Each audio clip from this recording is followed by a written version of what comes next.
Gents on the screen, can you hear me? Lovely. Thanks for your patience, Jonny and Ian with us. So look, we'll kick off now with a couple of questions from Paul, the host broadcaster from Sky in the room. Online, dailies, Sundays. That's us. Does that sound okay? Take that as a yes. Paul? Thank you. Ian, first of all, have you got a team news update, specifically Daniel Baraclough, is he out of the game? Yeah, Dan will miss out. He stayed back at Millwall and Arsenal to get checked out on a troublesome knee. Nothing to be alarmed at, but I think just taking this 10-day break is going to be beneficial for him. And Jordan Thompson is a doubt. Even with Daniel missing and Jordan as a doubt, this feels like a lot stronger a squad than you've had over maybe the last year or so. It feels like there's been a lot of bad luck with injuries and people missing for various reasons. Does it feel like, albeit at the end of the campaign, with just the final 2 games to come, you've got quite a lot to work with there, with the next campaign in mind? I think so. We've always been striving for getting, the potentially the strongest squad possible, and I don't think at any stage during this campaign we've had that chance to do that. And the way Jordan and Daniel have performed, they've put themselves right in the front line to be selected for any game. So disappointment there, but to have the likes of Jonny come back in, Stuart Dallas being available again, wasn't available fully for the Bulgaria game. It does have a feel of yes, there's a more stronger feel about it, but that's been not being disparaging to any of the lads that have come in. Dale Taylor and Conor Bradley have both been speaking this week about the trust they feel from you in throwing them in at such a young age. What is it you see in the younger players that makes you want to put them on the pitch, and also with people like Jonny back, Stuart Dallas, Stephen Davis around, what role can they play with their development, the young players? Yeah, I think it's got to be stressed that these lads haven't been put in just for the sake of it, for bringing a young kid in and getting the numbers up in that respect. They've shown something back at the clubs. They've shown something in the underage groups that has told me that this is the right time to have a look at them and test them. They've come into training. I don't think anyone could say that they've been out of place. And I've given lads debuts or game time on what I see during the week, and we think it's the right time for them to go and do it. And you see what Conor Bradley's gone and done. He's put himself in the frame. He was someone who I spoke about potentially dropping down to the 19s and 21s at the right time. But the way he's gone about things tells me that he's here for the long haul. And it's it's great when you see that. You give young players that chance. Do they take it or don't they? Sometimes they're not quite ready for it. But when we go away from here now, the next time we get together is March. They go back to the clubs, hopefully with a spring in their step. More of an idea what's needed for the coming months, and hopefully they flourish even more when it comes to March. Jonny, can you cast your mind back to the famous win against Spain and coming into that team at such a young age, and just your memories from that night and how that can relate to the young players at the moment, what advice you could give them? Yeah, just like Ian said there, you can come in. I think when I came in, and I wasn't even really expecting. I think I played an under-21 game on the Friday night, and I had a few good days of training to the point where Laurie Sanchez at the time thought I want to play him. So just like I said, like Ian said, if you train well and you show your capabilities, the manager will have no problem with throwing you in. What have you made of them in training this week? Yeah, I mean, I've only had a couple of training sessions with him, but standard's been great. And I think whenever you bring fresh faces in and young lads, and the older players, they still want to impress the young boys coming in and show them what it's like. And it's been no different this week, and they've raised the level of training, no doubt. So coming up against, say, a striker in training, say Dale Taylor, you don't alter your approach, you still sort of give him the full treatment and see how he handles it? Yeah, I mean, I was interested. Like, obviously Dale's had a bit of coming in, and everyone's excited for him coming into the squad. So as a senior player, you're thinking, I wonder, what he's got to bring. And it's no different, like I said. And you want to test yourself against him and see what he's got. And you're also letting them know that there's certain standards and what they have to reach. And it's good. And hopefully those players can can be a part of our squad for the years to come. Talked a little bit earlier about the excitement maybe going forward. How do you see the progress of the team going into, albeit there's these 2 games, but the next campaign when things will maybe be expected to sort of move on further? Are you excited about that future, and are you personally yourself looking ahead, especially to that 100 cap mark? Yeah, I mean, I think with as the manager said before, we've got a few months now. We've got these 2 games, and then there'll be a few months for the lads to go back and prepare even more, and hopefully progress at their clubs, get more game time, which is always important. And especially with young players, in the space of a few months, you can really develop really quickly, and hopefully there's a few of them playing league football at the minute. Ethan's out at Doncaster playing and doing very well, and it's just all about gaining confidence and hitting those next levels that you have to hit. And it's great to see them progressing and coming into the squad, and like I said, it excites me for the future. Cheers, guys. Thank you. Thank you. Thanks, Paul. Ian? Jonny, first of all, can I just ask, obviously we know you've had this sort of long-term foot injury. How is it at the moment? Yeah, it feels great. I feel in a good place with it, and I've sort of forgotten about it now really the last couple of weeks, which is a good thing, not thinking about it and going out and training, and so I'm really happy with that. What was it like sort of having to miss so many squads? It's something, maybe not used to it in recent years. Sort of several months on the sidelines must have been frustrating. Yeah, I think at the start of the season you've got the September, October, and November internationals, and they all come really fast. And obviously the offs, when the Premier League season finished, obviously internationals in June, having to miss them, and missing club football and international football. It's a difficult period in your career, and I think with mine it just sort of felt like it was going on quite a long time, and that was quite difficult to deal with. But like I said, I'm happy with where I am now, and I can only look forward. You come back in, sort of the qualification prospect is gone, but what is the mission in these 2 remaining games now? To win the games, playing at home, 2 home games. Fans will, I think when you play football, you always want to make your fans happy, and that'll be the big challenge. Obviously, it'll be a difficult proposition. Their team flying high, but those games, playing at home, in the past, we've always competed well, and we'll be looking to do the same again. Thank you. And Ian, just a couple, please. There was a lot of criticism after the Bulgaria game, the second half performance.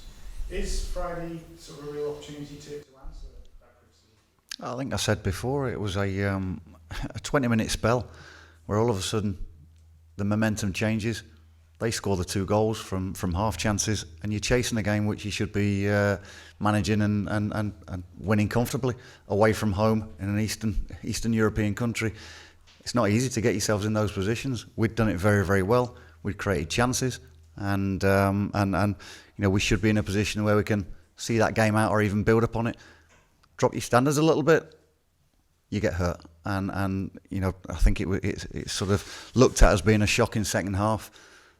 We still came back and created chances further from that, but couldn't get the breakthrough on it. So it looks a terrible result on the face of it. For me, we've drawn the line. We go on now. We learn from that. Yes, we know, at certain stages how we can manage that, and it's a case of learning as a group to be able to do that. And we've got plenty to look forward to. Hopefully, say we go into tomorrow night. People are expecting us to go and roll over a Lithuanian team that we beat 4-1 in Vilnius. It doesn't happen that way. You have to roll your sleeves up. The horrible side of the game has to be done, and then hopefully you can impress upon the opposition how you play, and go with it with full of confidence. Go and try and play with a real spring, and create chances, and hopefully you take those chances. I think it's 9 games without a win here now. How important is it to win that run and sort of rebuild that? I hadn't even thought of it that way. I don't look at things like that and dwell on it myself.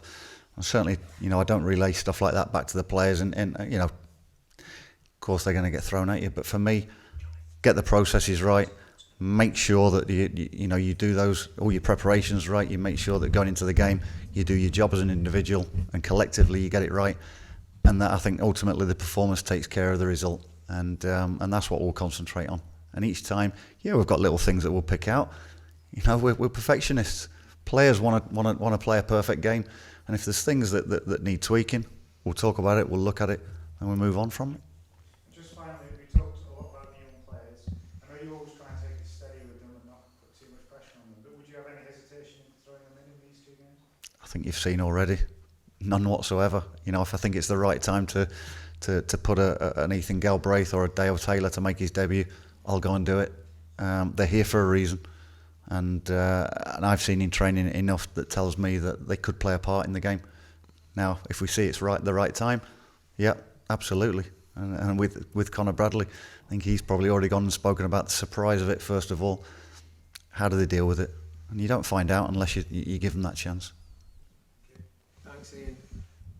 Mark Sterling, a couple of questions from yourself. Hi Ian, hi Jonny, how's it going? Hey, Mark. Ian, yeah, just on the fitness side of things, I mean, it must compare to previous, certainly the last 2 camps, this must be on the fitness side of things, it must seem like a bit of a breeze for yourself, and how much has that helped you sort of prepare the specifics of the team and the plan? Well, I wouldn't call it a bit of a breeze, Mark, but it's. I know what you're saying. That you know, you've not got as many. I know we had 5 or 6 pull out after the Saturday and Sunday games. So it's you know, it was good to wake up on the Sunday or the Monday morning, especially when everyone started to come in, and you know, only Dan Ballard and whilst we've been here, JT missing out. So it's yeah. For me, it just makes us stronger. You know, when there's more players that are turning up, they know what's required. I think it's a more competitive squad now. So if standards are dropped, they know that there's players that are out of the squad are desperate to be here. So for me, it's a case of making sure we're organised. Everyone knows their jobs, their roles. Players that are not starters, that they're very much a part of it, and they have the impact to come off the bench as and when needed. And I think it's been like the camp so far has been full of tempo. Training has been good, very competitive. They all want to play games. And just very feeling questions about it, but just on there. Sorry, Mark, you broke up there. Did it break up there? Sorry. Yeah. Yeah, sorry. It was just saying. I imagine you might sort of be getting fed up fielding the questions on it, but just to clarify for us, based on your own contract situation. Everything's agreed on, Mark, and so that's whether it's the next couple of days we sign or after this camp. It's everything's agreed upon, and I don't see anything changing there. And maybe Jonny, just a question for yourself. I was chatting to your old teammate Baraclough Jonny during the week, and you said he walked you last week in Europe. I think he said the phrase that you were strutting about like a 20-year-old. Are you feeling good?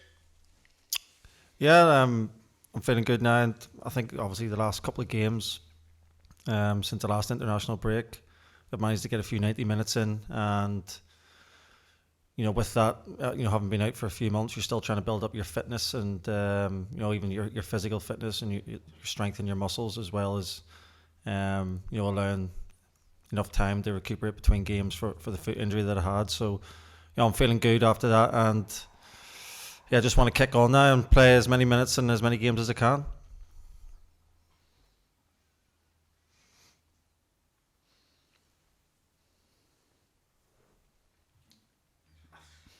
Mark, I think you're frozen on us. Anybody else for online?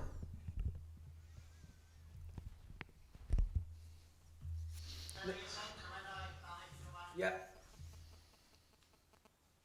Hi Jonny, how you doing? You well? All right, Graham. Hi Aaron.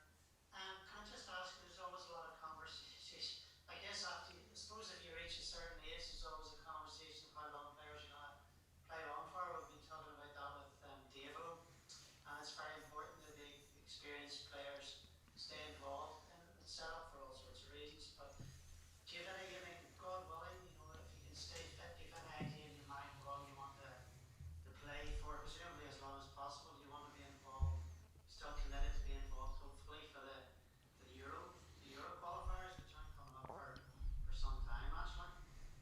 Yeah, it's a funny thing that happens in your career. As soon as you hit 30, all of a sudden you're the experienced player, and and then the next couple of years, everyone's waiting for you to retire, and sometimes you get asked these questions, and most of the time these thought processes aren't even in your own head. You're just trying to, for me, for the last couple of months, I suppose the most important thing is to get back fit. I've really missed coming back home for these international games and meeting up with all the players and staff, and I haven't been involved in it for such a long time, and it was kind of like your extended family, and it's always nice to get home, and I'm enjoying that, and I'm sure in the future that's something that I'll continue to enjoy doing whenever I get the opportunity. And I would imagine that, given all the experiences you have and how barely playing, it's the same with any player, Dino as well. It's of all the decisions that you have to make in your life, the decision to walk away from